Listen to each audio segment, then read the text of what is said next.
ದಾಸರಹಳ್ಳಿ ವಿಧಾನಸಭಾ ಕ್ಷೇತ್ರದ ಜನಸ್ನೇಹಿ ಶಾಸಕರಾದ ಸನ್ಮಾನ್ಯ ಆರ್. ಮಂಜಣ್ಣ ರವರ ಹುಟ್ಟುಹಬ್ಬ ಆಚರಣೆ ಅವರ ಕಚೇರಿ ಆವರಣದಲ್ಲಿ ಅಭಿಮಾನಿಗಳು ಆಯೋಜಿಸಿದ್ದರು. ಕಾರ್ಯಕ್ರಮದಲ್ಲಿ ಗಣ್ಯರು ಹುಟ್ಟುಹಬ್ಬದ ಶುಭಾಶಯಗಳು. ಮಂಜಣ್ಣ ಈಗ ಮನೆ ಮಂಜಣ್ಣ ಆಗಿದ್ರು.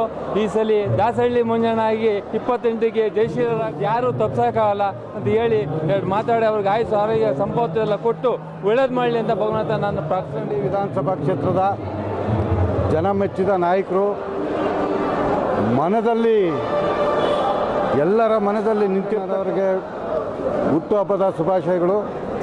ಹಾಗೆಯೇ ಏನು ಒಂದು 28ರ ಚುನಾವಣೆ ಎಲ್ಲ ಪಕ್ಷಾತೀತವಾಗಿ ಮಂಜಣ್ಣನ ಬೆಂಬಲಿಸಿ ಅವ್ರನ್ನ ಶಾಸಕ ಸ್ಥಾನಕ್ಕೆ ತಗೊಂಡ್ಬಂದು ವಿಧಾನಸೌಧಕ್ಕೆ ಕಳಿಸ್ತಾರೆ ಅನ್ನೋ ನಂಬಿಕೆ ನಮಗೆಲ್ಲ ಕಾರ್ಯಕರ್ತರಿಗೂ ಇದೆ ಮತ್ತು ಎಲ್ಲ ಮತ ಬಾಂಧವರಿಗೂ ಇದೆ. ಕಳ್ಕೊಂಡಿದ್ದೀವಿ ಅನ್ನೋ ಬೇಸರ